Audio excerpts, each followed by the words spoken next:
Welcome back to another edition of Tate's Take, the podcast. As you know, you guys can find this podcast anywhere that you find your favorite podcast, that being iTunes, Google Podcasts, Spotify, Red Circle, any and everywhere that you find your favorite podcast. I want to make sure that I stress any and everybody to make sure that you go and subscribe. You guys have heard me kind of pound it into your heads multiple times over and over and over.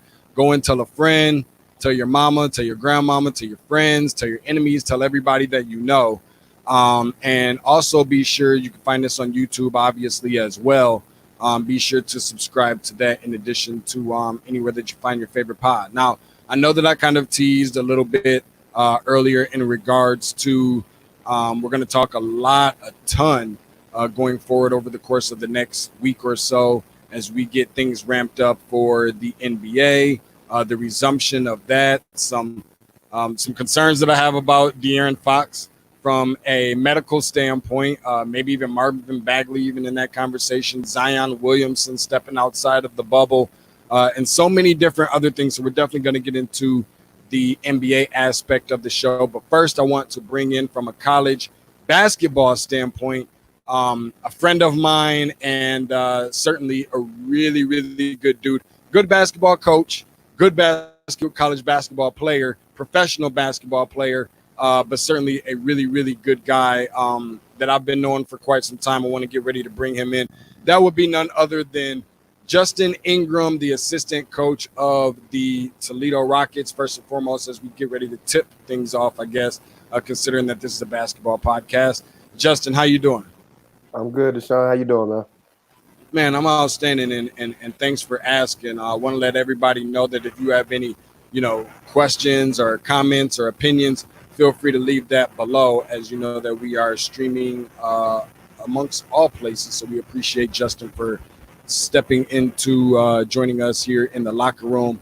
Let me get this out of the way because I kind of want to go into some, especially for the people that are from Michigan and from Lansing, from the Toledo and the Ohio area, amongst other places. Throw a couple of different things out there at you. Before I get into that, how's the fam, dude? Like, we know about your dad and Mike Ingram, who's been a long-time coach over at LCC, a Hall of Fame coach. I forgot to mention that you're a Hall of Famer as well. We're going to get into some of that. Justin, Jackson, the wife, the whole nine. How's everybody doing? Well, first off, DeShaun, I just appreciate you for having me on, man. Asking me. I appreciate it. I'm glad to be here. I'm excited to talk, with you about, everything that we got going on. But the family's great, man. My wife is doing great. The boys are, growing up fast, man. Again, they're big and bad. My oldest is actually in Lansing right now with his grandparents, and my youngest is I can hear him upstairs throwing every pillow off my couch and whatnot. But fam is doing great, man. This everything that's going on, with the coronavirus, it's not great, but it did allow me to spend a lot more time with my family, because I wasn't able to get out on the road and go recruiting and, and whatnot. I wasn't sitting in the gym all day long. So like the past 3 months, I've literally been with my boys and my wife every day, man. It's been a blessing. It's been great. I've enjoyed it. I'm still enjoying it. Even I want to get back to some sort of normalcy, but just being able to be around my family as much as I've been able to, man, it's been great, and I've loved it. You mentioned how your youngest is there with you now. As far as your youngest and maybe even your oldest, do you? Because I remember how we grew up in that era of you got your Nerf basketball hoop, you put it up on the door, you close the door, and do they got the Nerf hoops and all that? Do they get into it a little bit? They had one, but my oldest broke it, man. He's dunking on it and stuff like that. It broke in half, and I told him I was supposed to get a new one like 2 months ago, but he hasn't asked for one. So they go outside. They got my oldest can shoot on a 10-foot rim, so he goes outside and he shoots and stuff like that. But he's actually more into he's taught himself how to flip, man. Like I'm talking back handsprings, back tucks, like all type of stuff. We actually just put him in gymnastics because he's really good at it, man. I tell him like we might have a future Olympian on our team. So just trying to just tap into some things that he's really good at, man. And who knows what's gonna happen. I would imagine probably somewhere around one of these Olympics 2030 something or 2040 somethings, we could potentially be, excuse me, seeing him I hope so, man. doing some of those things. Justin Ingram here with us, a 9-year pro internationally, played at Toledo from 2003 until 2007. First team All-MAC conference in 2007, second team All-MAC team in 2006, MAC Freshman of the Year in 2004, All-MAC Freshman team in 2004, and Toledo Hall of Famer in 2014. Obviously, a very a very decorated resume that you have. And even talking about the Hall of Fame stuff, like how did that whole Hall of Fame thing come about? Like when you first heard the news, like what was your initial reaction to that, and just how proud are you of that moment? Because I remember having like the gym class at LCC with your dad, you know, and he obviously always spoke highly of you and how proud of you that he was even at that time during the collegiate years before I moved away into Atlanta. But just kind of talk about how you received that news and what your initial, you know, your instinct was upon receiving it. Well, before I get into that, let me shout out my dad, man, Mike Ingram, because he just got, inducted into the BCAM Hall of Fame, a few weeks ago, man. So, extremely proud, of him.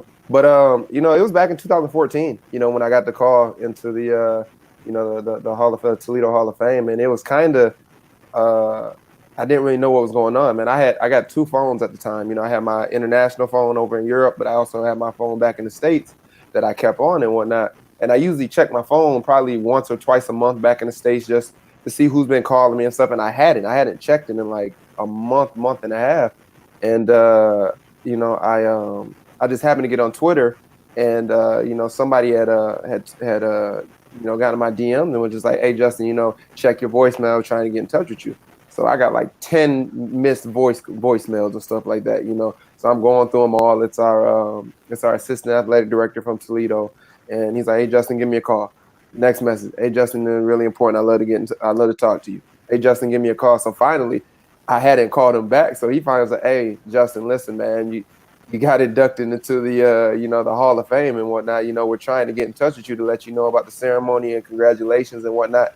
And literally, I remember where I was standing in my apartment, man, and I was, I was speechless. I was just standing there holding the phone like, I can't believe this, man. I called my wife at the time. She was my fiance at the time. I called her and I told her, and then I called my dad, and I was just, I couldn't believe it. I was super humbled. Unfortunately, I wasn't able to make the ceremony because I was in France playing at the time, but my parents went down. They had a great time, man. And I'm extremely, proud of the things that they instilled in me and the way that they raised me. And not just as a basketball player, but as a young man. Those things helped me become the basketball player that I was, the way that they raised me as a young man.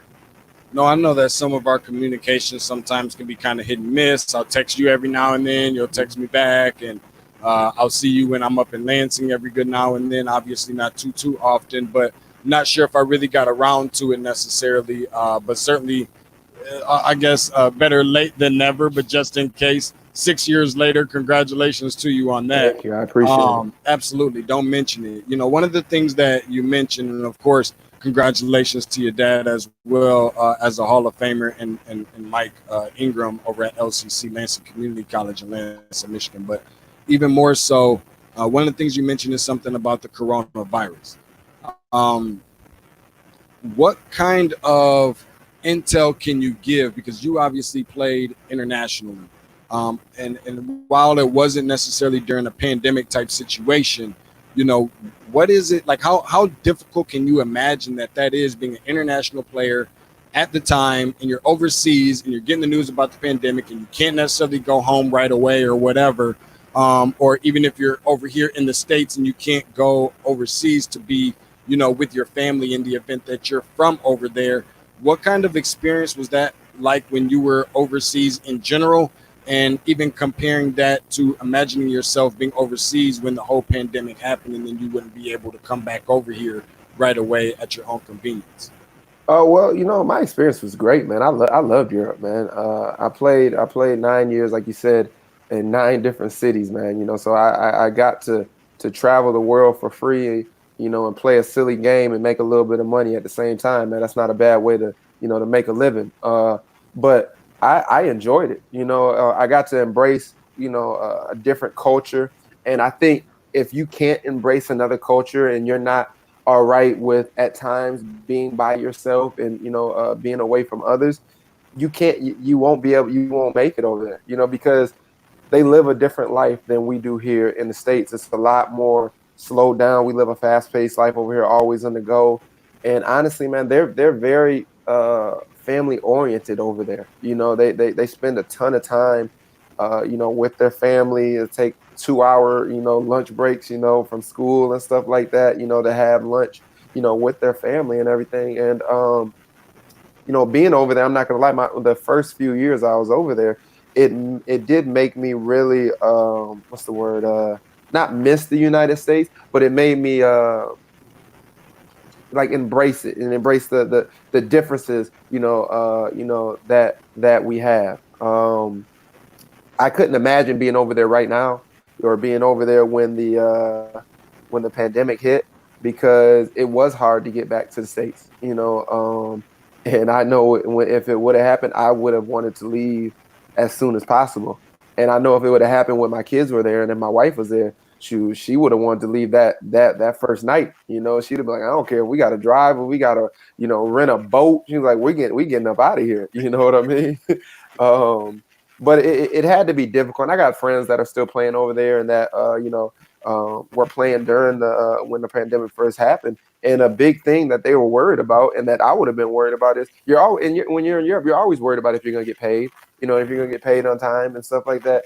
And with the pandemic happening and being a shortage of money, that's a big thing. Like, this is your livelihood. You're playing. I know we're playing a game, but this is our job, and we're playing to make money. And some of those teams over there, when this happened, they were like, all right, well, we don't got no money. You know what I mean? There was still 3 months of the season left, so you're expecting 3 checks. And like I couldn't imagine. I was blessed that every place that I played at, I received my money and I received it all on time and whatnot. But I know stories. I know people that went through things where they didn't get the money or they didn't get it, on time. And I couldn't imagine going through that, because I know how I am, and I know I want my money and I want it when it's due. That's for sure, dude. And I can only imagine those, I guess, frustrations that people, were going through, particularly at that time. And I think the last time that I saw you, if I'm not mistaken, I want to say was over in Cartersville, Georgia. I think you may have been doing some scouting, perhaps. I can't remember exactly, but during one of the Nike EYBL circuits, I feel like it was. Yep. And it was just really good to be able to see you at that time and in your element and doing your thing. Obviously, both of us being from not too far from each other and being from around the same area in Lansing, Michigan. Obviously, you went to Waverly. That's where you played your high school basketball at, and I went to Lansing Waverly as well. And I certainly enjoyed my time as a Waverly Warrior during the very short stint that I was there. A couple of things I want to get into. You obviously did some coaching as well over at Olivet before you got to Toledo. Talk to me about what that experience was like for you in comparison to what you're doing now. Maybe how that prepped you for some success and your opportunities that you now have with the Toledo Rockets. Well, I think it prepped me a lot, because I was very appreciative of Steve Ernst, who was the head coach there at the time. And I know Steve, and everybody in Lansing knows Steve Ernst and the Ernst family and whatnot.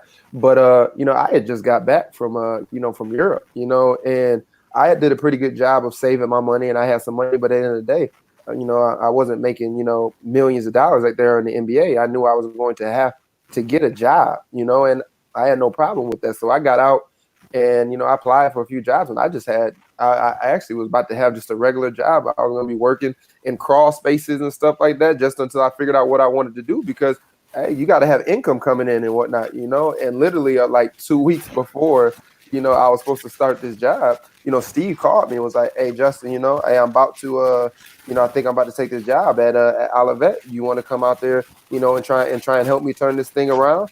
And, I jumped at it. I was a little, I'm not saying I wasn't second guessing it, but I wasn't sure if I wanted to jump into coaching right away. And I talked to my wife about it, like, hey, if I do this, coaching is tough, not just on myself, on you. I'm going a lot, I'm recruiting and stuff. And she was like, no, this is what you want to do. I'm 100% on board. And I asked my dad, and my dad was really like, it's hard to get into coaching at the NCAA level, no matter if it's Division I, Division II, or Division III. It's hard to get into it. And he's like, you get your foot in the door, the sky is the limit, So I went out there. I learned a lot, under Steve. We helped turn the program around. They had won, 3 games the year before that. We won 9 that first year. Probably should have won more than that. I thought we gave a few games away. And then the following year when I left, they ended up winning the league title out there, off of some kids that we had brought in, the previous year. But I thought it helped me out a lot because when I left Olivet to be the director of basketball operations here at Toledo, all the things that Steve was allowing me to do and having me, be hands-on and doing and whatnot, probably 75 to 80% of those things were what I did as a director of basketball operations. So it wasn't that big of a learning curve when I got to Toledo. I had already did a lot of these things and whatnot. There were some things that I had to figure out, and that I had to learn. But a lot of that I had already learned under Steve at Olivet. So that year helped me out a lot, and it actually propelled me into being able to be at Toledo. Because who knows if I would have continued to stay at that job I was at, doing crawl spaces. One, I might have started liking it and wanted to open up my own business doing that. Or two, I might not want to get into coaching. You never know. Yeah, and you mentioned something about being the director of basketball operations at Toledo, and I can only imagine how much that, on top of the Olivet experience, really helped you for what you're doing now. And I'm extremely, extremely proud of you, and obviously being from the same area and just seeing what you're doing and being proactive, being ahead of the curve, and really putting things together to continue that family name, that Ingram last name, that your dad has put in place and your sisters helped put in place as well, and you contributing to that has obviously been second to none. Something that's really putting on for the city in which where we come from.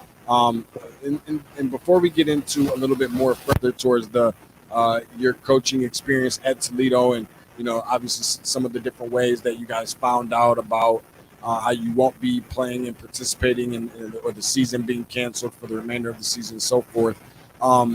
You played in some very hostile environments when you were on the collegiate level. Talk about that, because we only see a lot of times on TV. You don't have the opportunity to go to some of those traditional or historic arenas, of which you get that raucous crowd and it's right on top of you, and some people only dream of those types of opportunities. Talk about what that experience was like in some of the places that you played, that were some of your maybe most difficult, most challenging, or where you felt the most comfortable playing in any of those environments. I mean, it's fun. I've always enjoyed playing in front of large crowds. That's what you play the game for, man. To put on a show and stuff like that, and be able to showcase your talent in front of like you said, a hostile crowd. I'm trying to think. I think we played at Duke my sophomore year. That might have been one of the most hostile ones. The Cameron Crazy. It was funny. They say a lot of things, man. They talk a lot of stuff, and it's fun. What was the craziest you've heard? What was the craziest that you heard? I can't say the craziest I've heard, man. It was a little wild, but it wasn't at Duke. It was at Miami of Ohio. In interconference and stuff like that.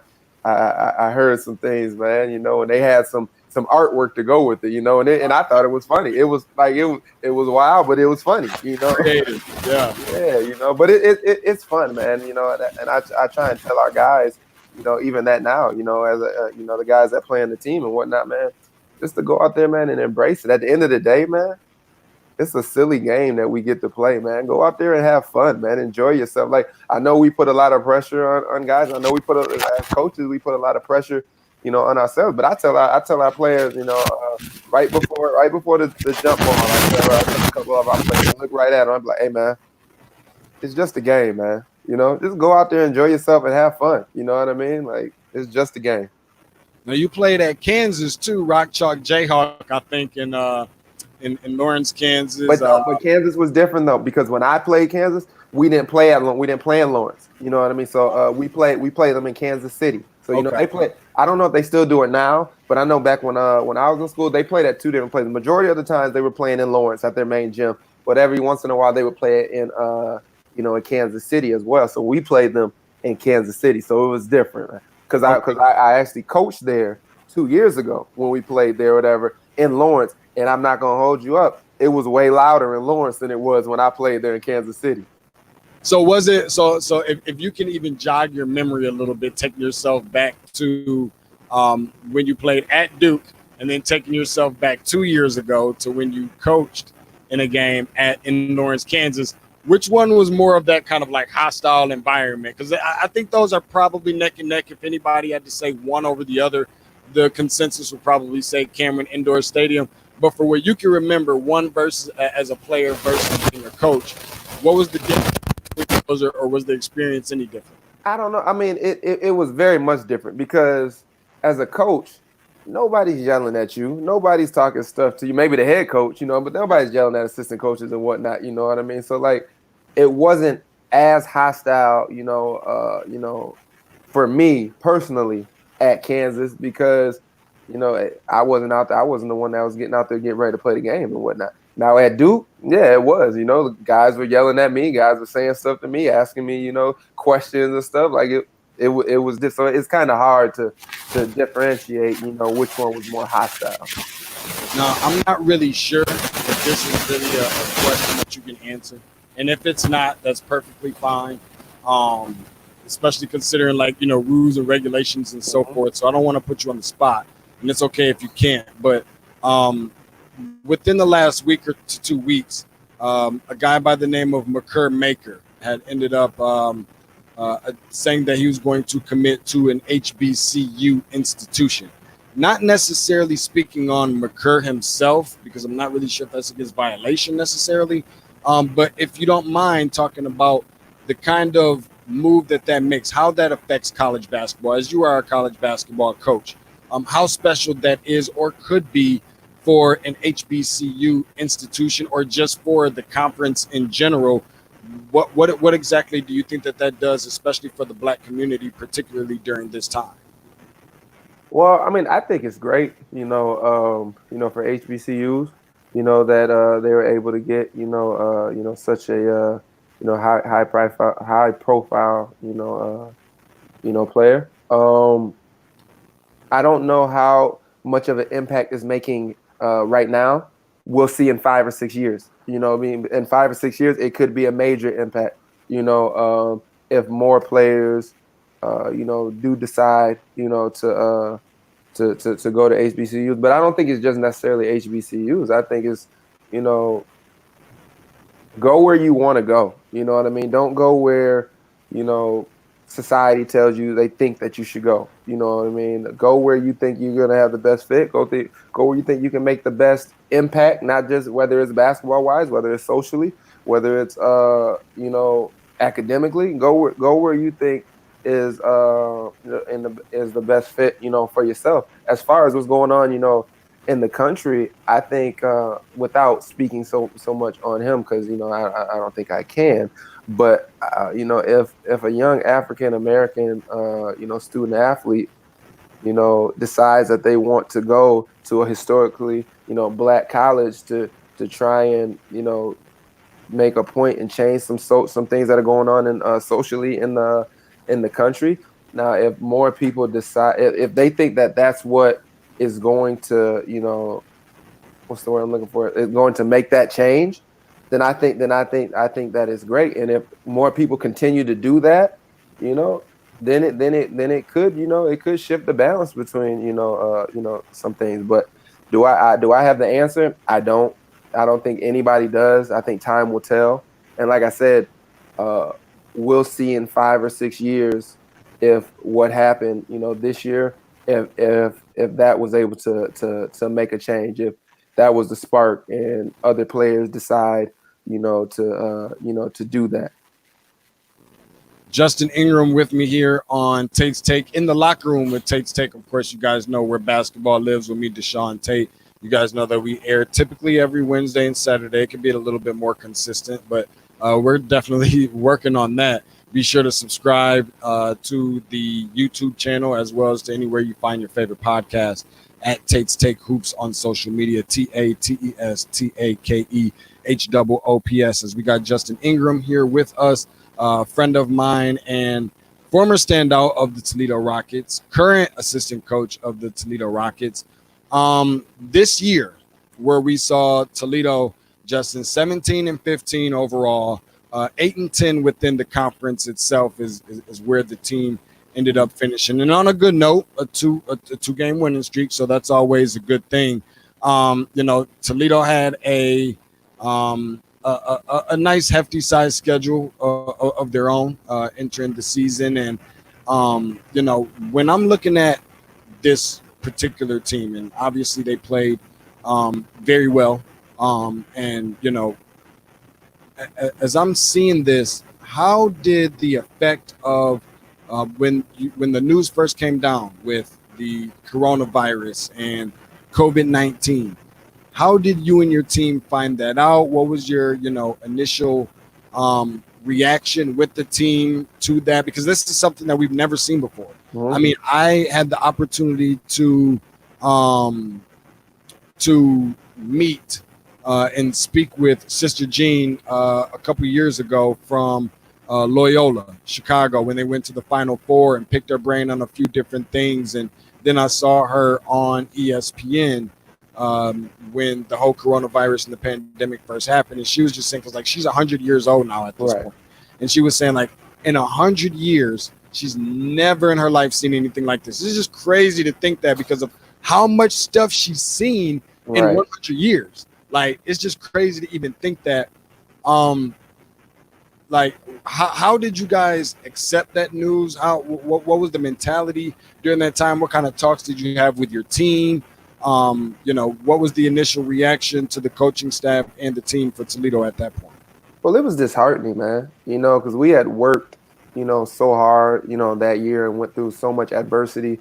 We thought we had a little bit of a down year. We only won 17 games this year after winning 25 last year, 23 the year before that, back-to-back MAC West titles.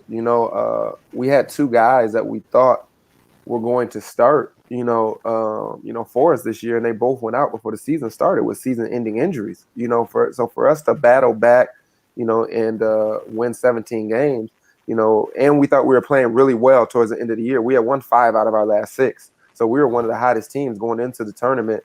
And we thought we had a favorable, matchup, with we were playing our crosstown rival, who we had 2 really good games, earlier in the year, which they ultimately won, but we thought that we matched up, really well with them. So we were excited to play that game. But, we found out literally right after shoot around. We were supposed to play that Thursday, March 14th. We played a 7:00 game. So we had shoot around at, I think it was 9 a.m. We had shoot around at 9 a.m. We went over to the arena, shot around for half an hour, came back, ate breakfast, Everybody went up to their room around 9:30, 9:45. Shoot around like 10:30, I think, was when the first league canceled, their tournament, and then the next league canceled. And then out of nowhere, you've seen on Twitter, Mid-American Conference, canceled. Actually, they moved the game back. So there was a game that was supposed to start at 12 o'clock. I'm sorry, that's when. So it was a little later. There was a game that was supposed to start at 12. So at 11 o'clock, they moved that game back and said, we're going to move this game back to 1 o'clock so we can do some, some testing and whatnot, take some temperatures. So we're like, all right. So then around 12 o'clock is when they canceled it, so we brought our team together. And we basically they all knew, everybody's got smartphones and social media and stuff, so, we told everybody what happened. And, I felt bad for the entire team. I felt super bad for Luke Kanapke and Willie Jackson, man, our two seniors, because it's one thing to go out and lose your last game. All right, I laid it out on the line. Tonight we just weren't good enough. They didn't even get an opportunity. You know what I mean? Like, they're gonna think about this for the rest of their life. Like, what coulda, shoulda, woulda. What could have happened if we would have had an opportunity to play that game. So now and it's not just for them too, but it's personal for me and for us. But all those seniors, man. You know what I mean? Like, you weren't able to play. Your last game. It's just taking it hurts. It's disheartening, and I feel bad for them. And I know that we got to get ready to wrap it up here pretty soon. I don't want to keep you for too much of your time, but just speaking of last year's team, you guys definitely fought a really hard battle on the road in South Bend against Notre Dame. Unfortunately, losing by 2 points, but an overtime game nonetheless. After having two players before the season even starts that ends up going down with season-ending injuries. And then, following that game, you go on a 5-game winning streak. I think that, anybody that's been paying attention to college basketball, especially within the MAC conference, would know that, Akron and Ohio were two pretty darn good teams within your conference, and you came away with wins against both of those teams as well, which is, it's definitely saying something. Even wins against teams like, Ball State, who year before last, had a really good team and was bringing, back some really key pieces this year from last year's team. But with saying all of that, what is the ideal situation or scenario, I guess I should say, probably, what do things look like for the upcoming season? I know you may not have a ton of answers because we don't even know when we're going to get basketball back, let alone if we'll even get NBA back. But what is the goal? What is the mindset that the Toledo Rockets or that the Toledo Rockets should or likely will have on, when the season returns? What is that mentality like? What are you guys hanging your hats on? What is the, what exactly are the things that you guys are priding yourself on as the season gets ready to start eventually when it does, to be sure that when that, that knock of opportunity on the door does happen, that you guys will be willing to answer? What is, I guess, what is that main thing that you guys really need to lock in and laser in focus on? Well, we're excited, man. The goal year in and year out is MAC championship, man. MAC championship and win the MAC tournament and get to the NCAA tournament. That's always the goal. Coach Kowalczyk, Ty Kowalczyk, our head coach, he's one of the better coaches in the Mid-American Conference, and he's one of the top offensive coaches in the entire country. So we run great stuff to get our guys great looks and whatnot. I love working for him and working with him. We bring in great players. Marion Jackson is the best point guard in the league. He averaged 19 points a game and 6 assists last year. There's not another point guard that I wouldn't take over him. Spencer Littleson is one of the best defenders, if not the best defender in the league. We've got one of the better freshmen, was on the all freshman team last year, Keyshawn Saunders, coming back next year. And then we had a kid, AJ Adu, who sat out last year, was on the all freshman team. He led the league in blocks 2 years ago as a freshman. He didn't even start, so he's coming back. We'll be starting.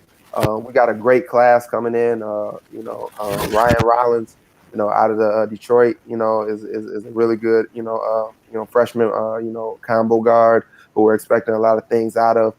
We've got a really, really talented team, and I think that whenever the season is allowed to to start back up, we're going to we're going to play really well. We're going to hopefully win a lot of games. I think the things that we do need to improve on, is our defense. Last year we struggled a little bit.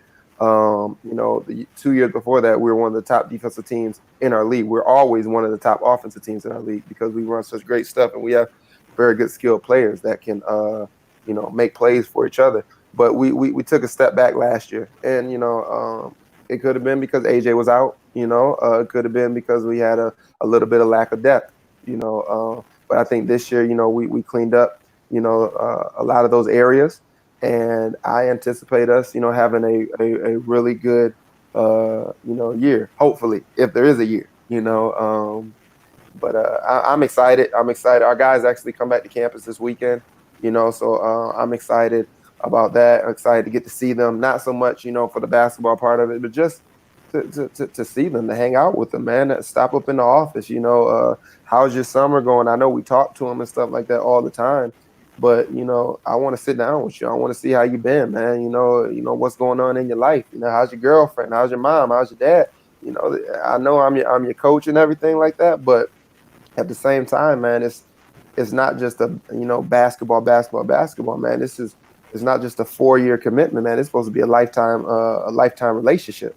So I want to know what's going on with you. You to know what's going on, with me. My kids look up to these guys like big brothers, the same way I did when I was a kid growing up at Lansing Community College. I looked up to those guys, and I want that same type of relationship that that my dad had and has with his former players. The very last part of this particular segment, of course, we got Justin Ingram joining us from Toledo Rockets, former standout there as a basketball player, phenomenal basketball player there, as well as assistant coach for Toledo Rockets currently. This last little piece that we do here on our show is called Quick Release. Quick Release with Justin Ingram. So essentially it's just probably about 4 or 5 questions. Quick questions, I guess, quick answers. Right.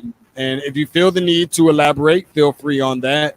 But that's just typically how we kind of conclude each and every guest that we bring here on the show. So you ready for it? Let's go. All right. First question. Kobe or LeBron? Kobe. Kobe or Michael? Michael. Without a doubt.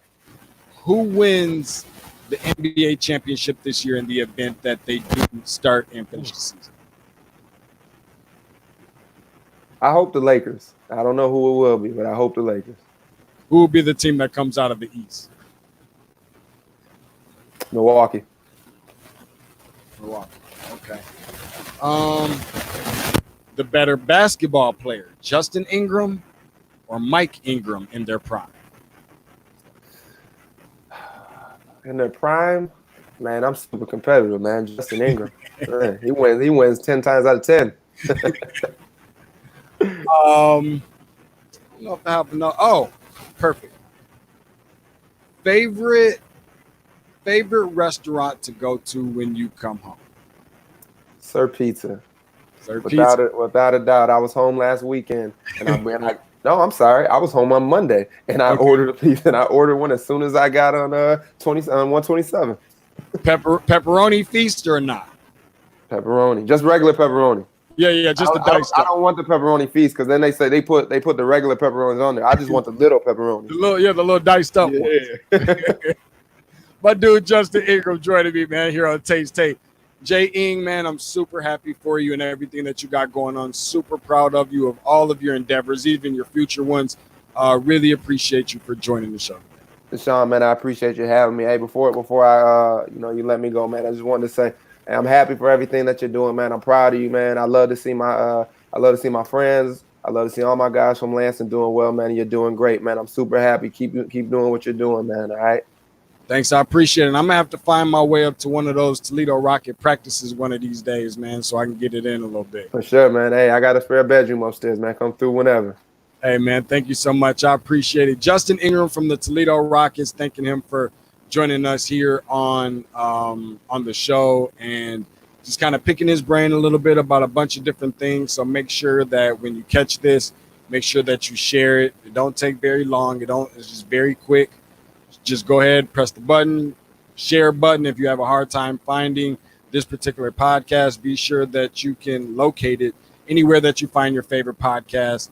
That being iTunes, Google Podcasts, Spotify, Red Circle, the whole 9, anywhere you find your favorite one. Subscribe. I always tell you guys, make sure that you do that. Tell your friends, tell your family, tell your enemies, tell your mama, your grandmama, your uncle, cousin, baby sister, daddy, baby mama, whoever that it is. Make sure that you be sure to follow along. And if you're having a hard time finding the podcast, just go to your podcast app on your phone or your iPad or wherever that you can get access to.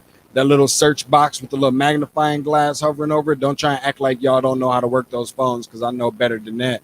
Just click on it, type in Tate's Take, TATE''S TAKE. It'll pull right up, and be sure to follow along on social media at Tate's Take Hoops. That's TATES TAKEHOOPS. Hashtag per usual, where basketball lives.